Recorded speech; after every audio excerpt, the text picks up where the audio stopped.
Hey guys, how you doing? This is Bonhamgear, and we are in the final stages of putting together our newest three-ply green sparkle kit. We did the 14 by 10 tom, and I thought today it'd be cool to do the bass drum. Seems like a lot of people have a lot of questions. This is an actual 1970, as each one of these shells are date stamped, 14 by 26 inch bass drum. It's drilled for a consolette mount. You can see it right there. And this is meticulous. This is for the L arm. Those are for the curved spurs. And as you can see, these have re-rings right here that make these drums sound meticulous. This one had a extra mount that somebody put on a Rogers mount. We had those holes professionally plugged. And this is just a wonderful sounding drum. We're so excited to be able to put this together today and get it ready. As you can see, the date stamp is faded. It's right there. Hard to read. It is right there. Fades sometimes. Okay. These are the hoops that go with it, and these are all the parts. So we did a video on the lugs, how we clean them up and dip the springs in rubber and put some felt in there to make sure they don't buzz. This is our little hex key that can go on any tom or anything. It's one of the tools we're going to use. This is a consolette mount. And I took it apart. You'll see us put it together. But the correct one for 1970 would to use these. Looks like this block logo. When Ludwig first made the consolette mount in the late 60s, it had the script logo, a cursive logo, and here we see the block logo. These are all the parts that go for it. These are the straps that go underneath here on top of the bass drum. Here's the mounts and all the correct washers for everything, and this is the actual L arm that will hook into here into the tom. The rest of the parts for this, we lay everything out nice and neat. Is we have the two curved spur mounts, the curved spurs, the 26-inch bass drum, the 24 and 26 and 28 have a longer curve than the 22 and under. They're a little bit shorter. These are longer specifically for that. This is going to be used to mount the L arm. We have that in this box over here, if you can see it under there. And there's 20 T-rods and claws. And as always, the rest of the parts that we need are, these are the 3-ply nuts for the lugs that go on. And one more thing that we do is we're going to add the original head back on. That's the Resonant head. Goes on the outside of the drum. This is an original one that that did come from the factory. It would have came with the bass drum, and then an emperor coated head. And one of the things I do on my personal kits is we add a little flam slap, and we will add a felt strip, if you can see it. Anybody can buy these. I'm not endorsed by anybody, but the Mufflet Slug felt strip is a little bit thicker, and it just feels more professional than the Ludwigs or anything else that you would buy. If I were you, I would go today and buy a few of these. We're only going to use one on the batter side, on the attack side of the drum. So please, if there's any questions, you can comment, or you can also email me if you need a private conversation, bonhamgear@gmail.com. But you can just put something in the comments and we will be able to answer. So we're going to switch this out and we will get this bass drum assembled here and now. Okay, so I love being able to put together these drums. What I'm going to do is we're going to lightly screw in by hand see that.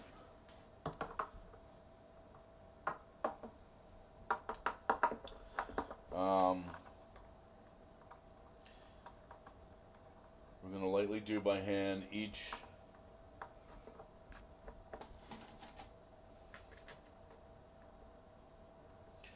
one of these. You got to get started, and then you can kind of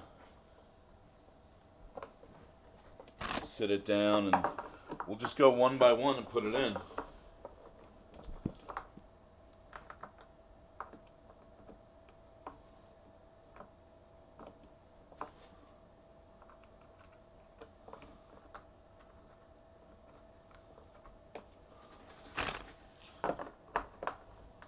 Doesn't take that long to assemble a whole drum kit, maybe about an hour from scratch with everything. You'll probably do it much faster once you get into a good rhythm of it. But here what I do is once I get them set, I use a little gun, and I have the tension set on this screw gun that once it gets just enough tension, stops. And then once you get the first two on, you can kind of get a base and keep it flat. And everybody has their own method for doing these things. This is mine.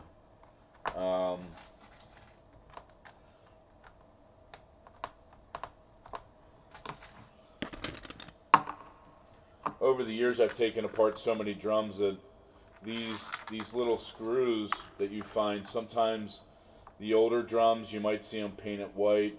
Sometimes you'll see them oxidized. Sometimes they're gray. Sometimes you find them and they're still pristine like the factory. That's always really cool. I have drawers filled of stuff that's needed for other restorations.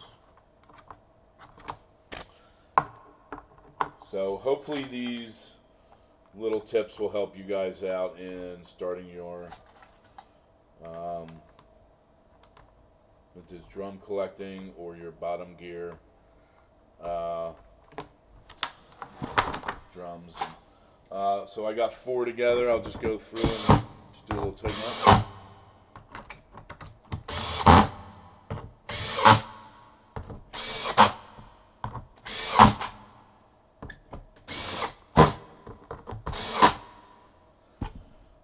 So, 20 lugs on a bass drum, on a 20, 22, 26, 24, 26, there's 20 lugs. As the drums get smaller, there's less lugs on them. So ends up being a lot of gear you have to purchase or keep track of or restore to make sure everything works well.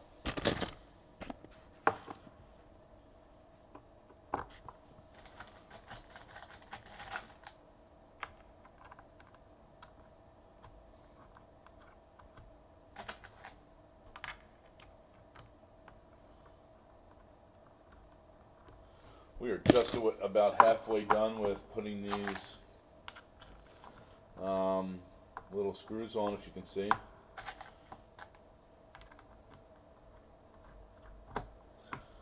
So what we do is we go in and tighten them up.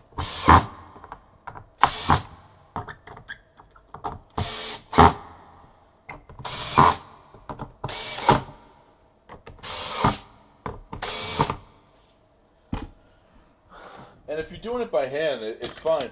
They just need to go real tight. You don't need to crank them up. Over tightening would put over stress on the wood. You don't need to do that.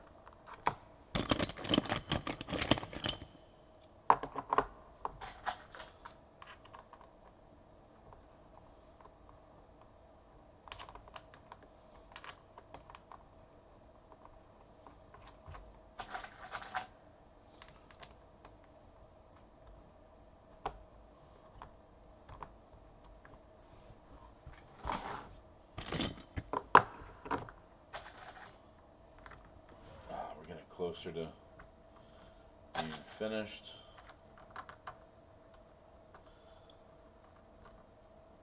Hopefully this video works out and you can actually see what I'm doing.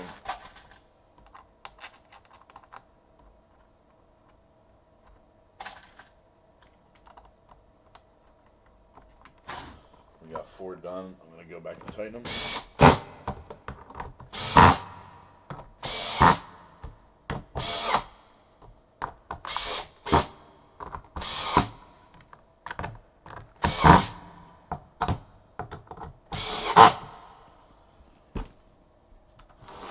Okay, 4 left.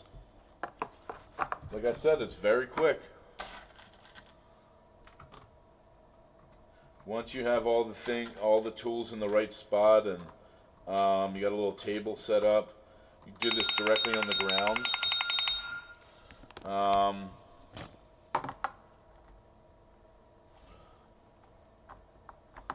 You do it directly on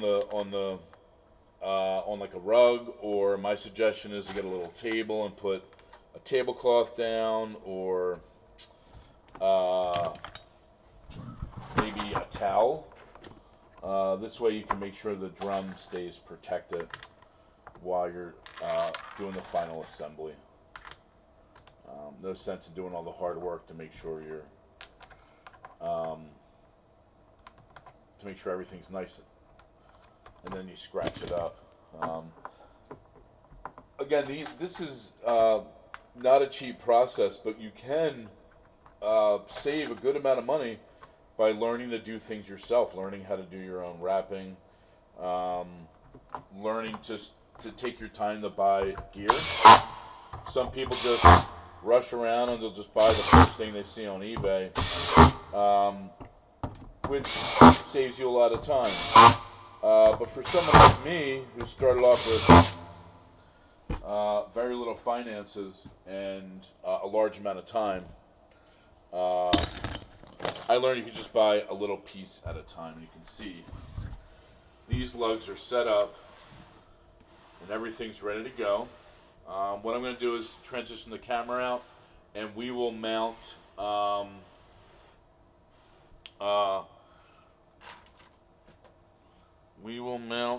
the rest of the items that are needed. So I'll be back in a second.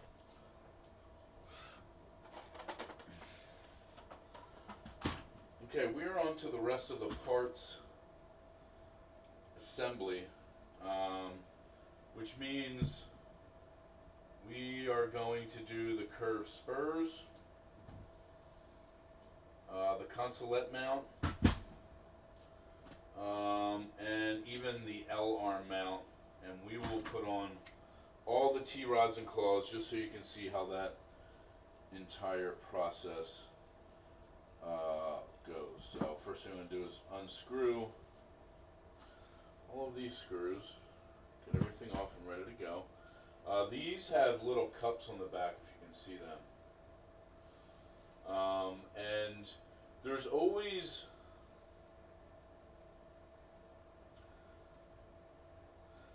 seems to be a question when we mount these. As you can see, the top of the drum is right here. Okay, this is where the cymbal mount will go. This is where the consolette mount will go in these. But this will get put in this way, so you can mount it from the top. The question is always going to be, how do we put? And I'm trying to figure out the best way for you guys to see it.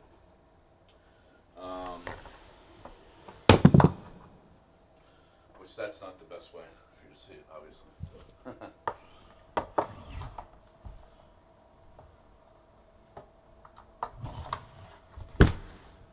So when you put this on, this back plate, if you can see it, can either go up or down. And depending on which way you put it, it can put the spurs at a weird angle. So the question always, when I talk to people about assembling these things, is how do we know that we're putting it in the correct spot? Well, one of the ways we can know is you can see the outline right there. Do you guys see it? you can see where that plate just should fit in there the way it did from the factory. And if you've noticed, the way that is on is, I would say, down. It's facing down. So we're going to screw it in facing down. And we will do the next one as well the same way. And then I can go back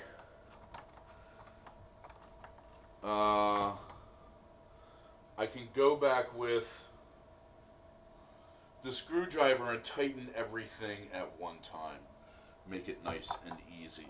Again, we can see the dimple of how that went in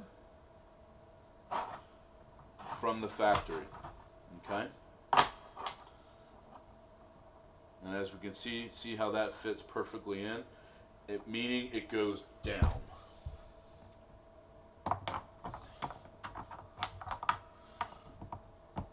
So that goes in, and then that goes in down. And I want you to see how this gets in there. These screws can be a little bit annoying. That's why I like to put the lugs in first, because if you can see, if you don't put the lugs in, it's a round drum, it bounces around. But if you do have the lugs there, it keeps a little bit of a base in there. Now, these are really simple mounts. You just have to unscrew them. You can see there's a lock washer under each one of these. It's important to keep the correct pieces that come with your drum and not drop them like I just did right there. But I see exactly where it went. As always, these things happen all the time, not even a problem. So, this piece right here is going to be for our L arm, the cymbal mount. And the question is, you want to mount it this way, so the tension's on the outside, or tension on the inside. I like to do the outside.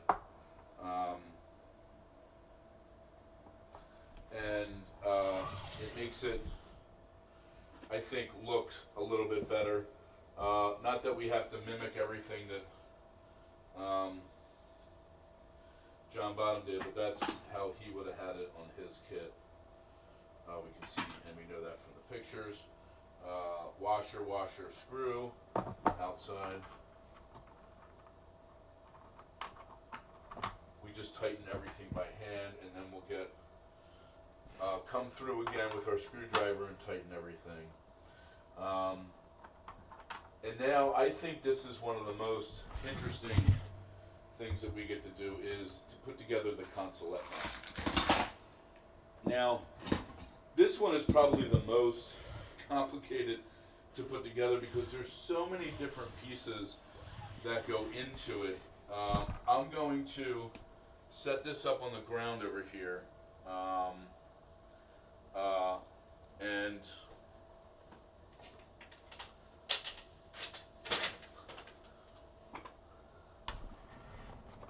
transition everything to down here, and hopefully you'll be able to see that well from there.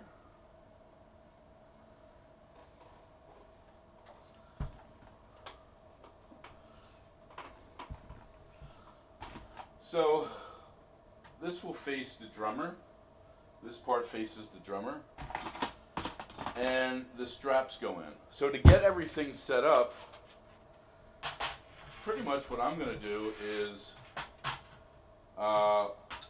get everything ready and set to be put in. You got the bottom screws, I always put them aside. Once we get the screws put in the top, then we're in really good shape. So the lock washers always go under the big washer. So our job pretty much consists of getting these straps and screws ready to go. Hopefully you guys are able to see what we're doing right here.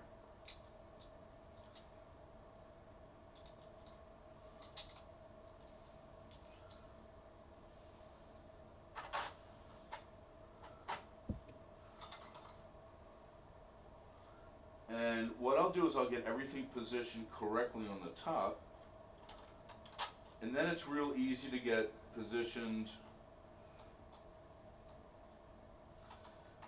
underneath to get the actual screws put in. And stuff like this, sometimes it just does take a little tap of everything to get everything to slide into place correctly. So we'll get that up in 1 minute.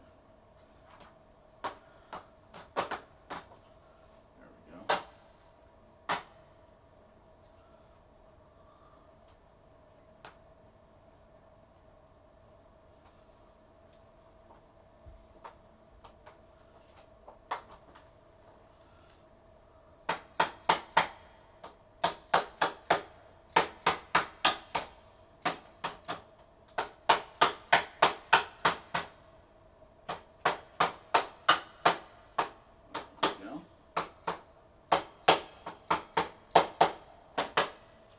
And that will make sure it's tight as can be.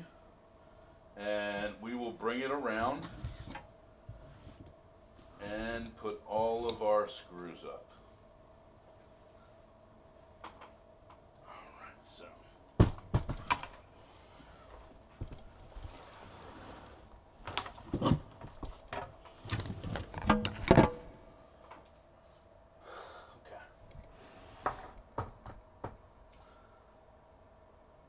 See they're through, and what we just have to do is put everything in, tighten it up. As you can see, one washer goes on each one.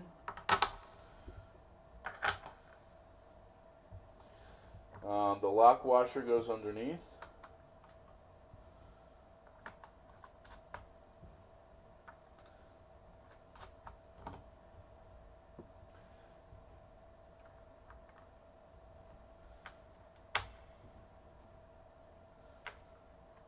These bass drums sound amazing, and if you have never had the chance to play one of these things, you're really missing out.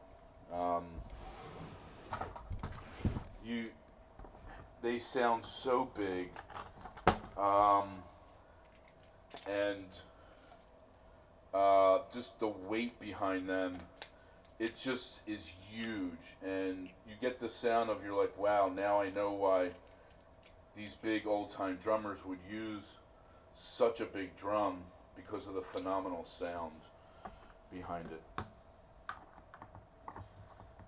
So again, we're tightening the mount for the cymbal mount. They don't have to be tightened real tight, just enough to where you go in the stop. You don't have to crank it, don't over tighten things. No need to do that. Let's get it in where it belongs and stop. Okay. Now we are going to tighten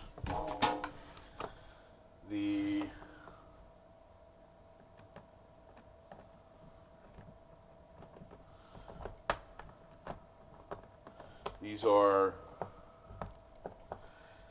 the curved spur mounts.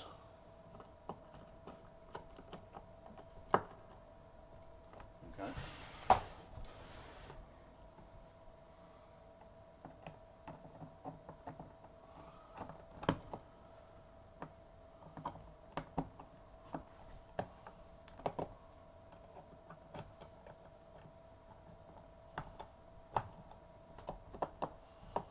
There we go. Very cool. Okay. All right. Our next video, we're going to put on the T-rods and claws and get everything set up, ready to go. Okay, here we go. One of my favorite parts. We're going to put the tension rod and claws on. We're also going to put this felt strip on. And the felt strip, these four lugs, the felt strip will go underneath those lugs.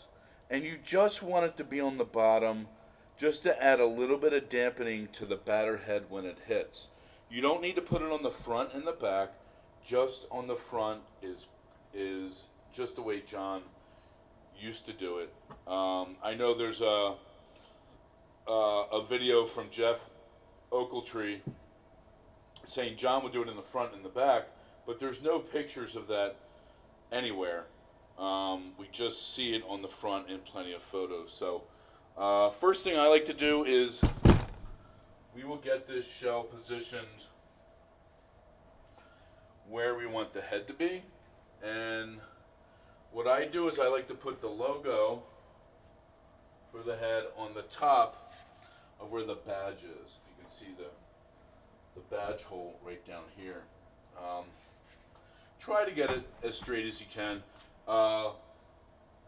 Setting up the correct spot for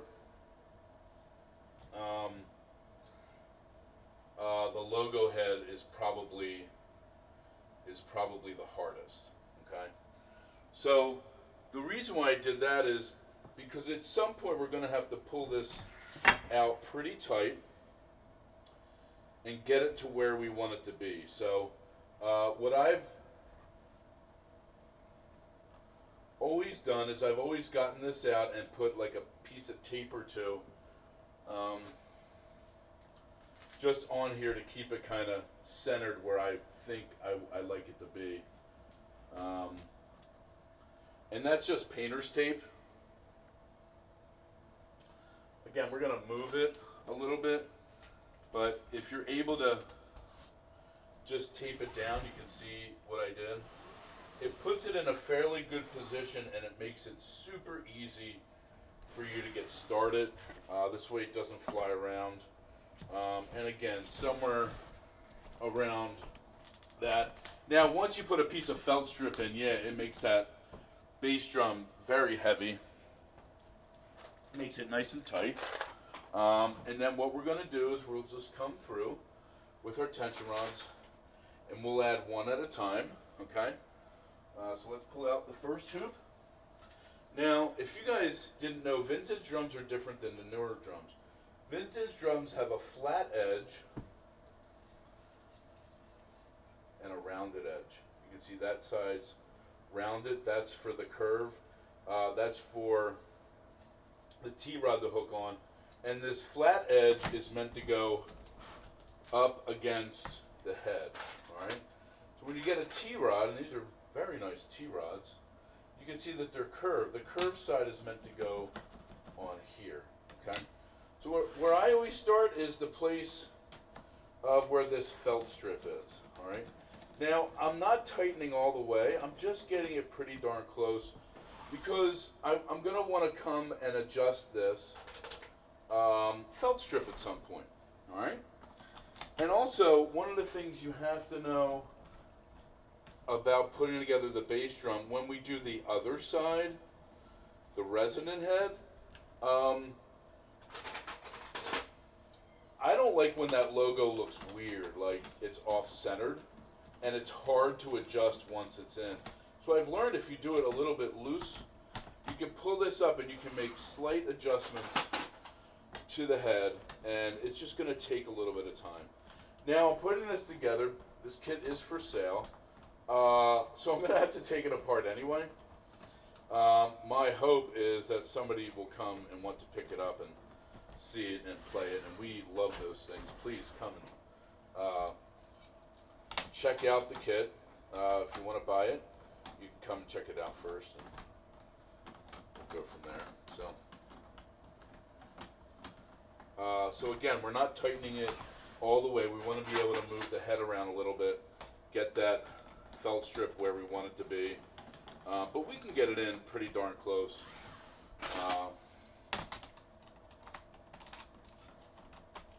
Into that. And this is the fun part, trying to figure out how all of this works together.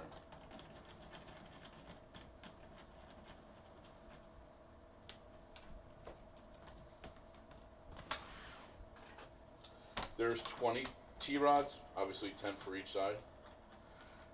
The newer drums forego these at the bottom and will put a very long tension rod.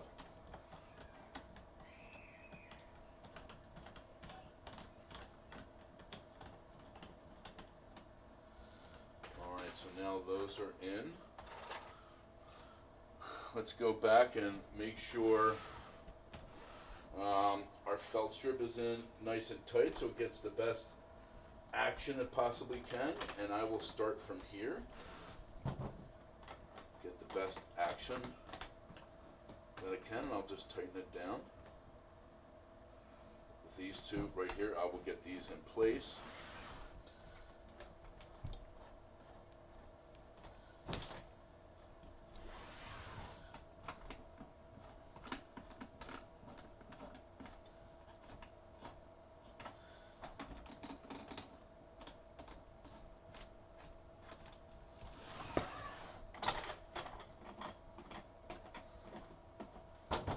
This we're doing to feel, and then we'll tension this in. As you can hear, it start to crack up.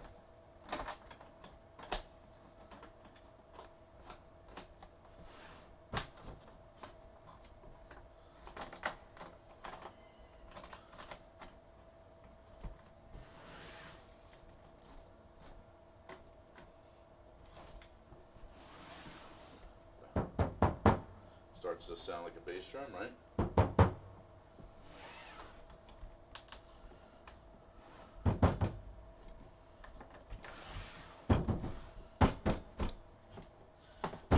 John's drums had a lot of tension to them, and I get it. Yeah, people say he didn't hit hard, and it looked like he did hard, thick of a riffs. He did hit hard, but he had the technique behind it. And he had the sound of the old jazz drummers. Now, I can tell right away as it transitioned into that sound that we were getting pretty close. There we go.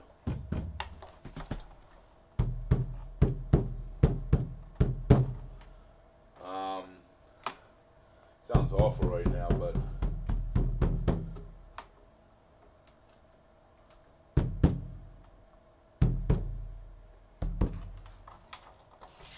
right. You guys ready for the next head? This is probably my favorite one to do.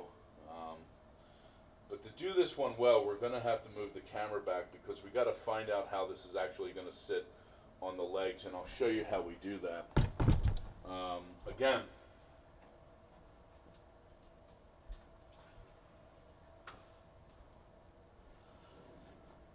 these logo heads or resonant heads are Ludwig Weathermaster DB1000. It's the standard drum that came. It's a white smooth coated and it has the logo, and you can see it's not perfect from the years, but a lot of times it was hard to find the logo that would match up correctly. A lot of times they did it crookedly.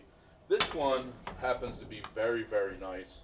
And we're going to do the same thing here, except I'm going to put the legs in and stand it up before we do the final tensioning. So let's get a hook. Let's get our hoop up there. Pretty cool. That's a John Bonham bass drum. Let's get our tension rods in.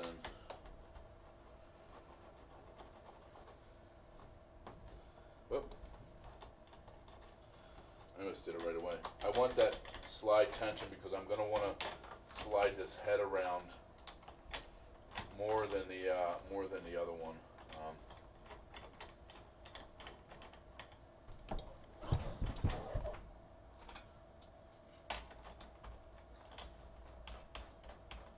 Just needs to be on, and then we'll semi-tighten it once we get.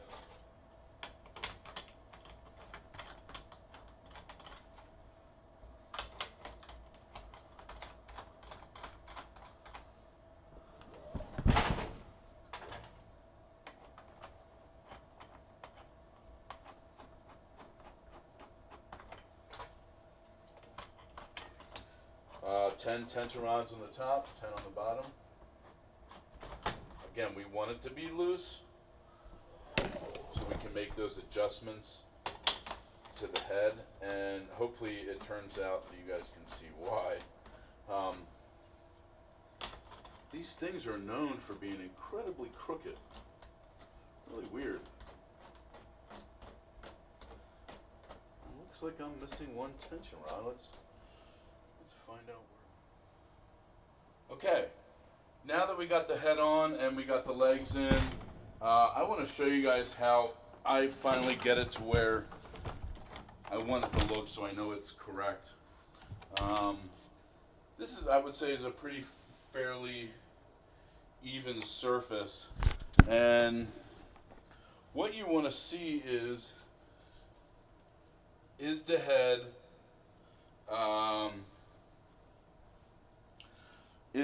actually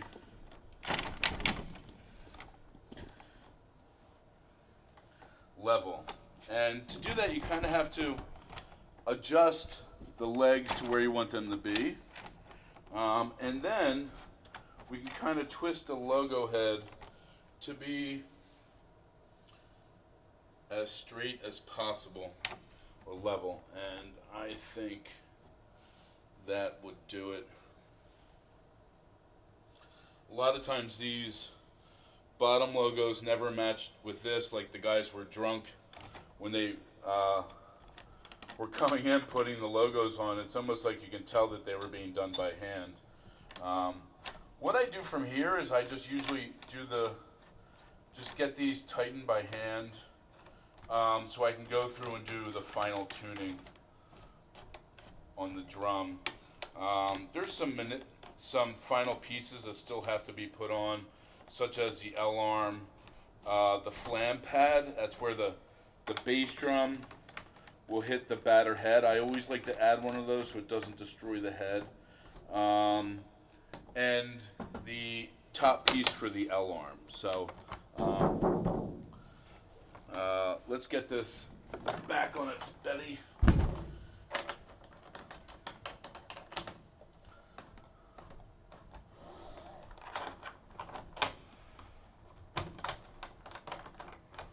Get this baby back on there.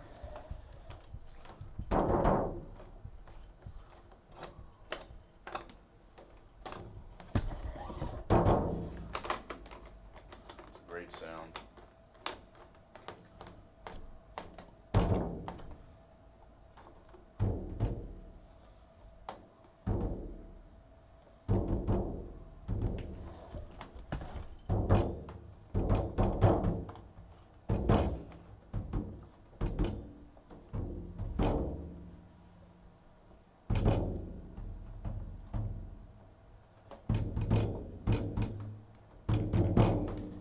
And you can see that this is our completed 26-inch John Bonham bass drum. And somebody said in one of my videos, they're like, this guy doesn't have.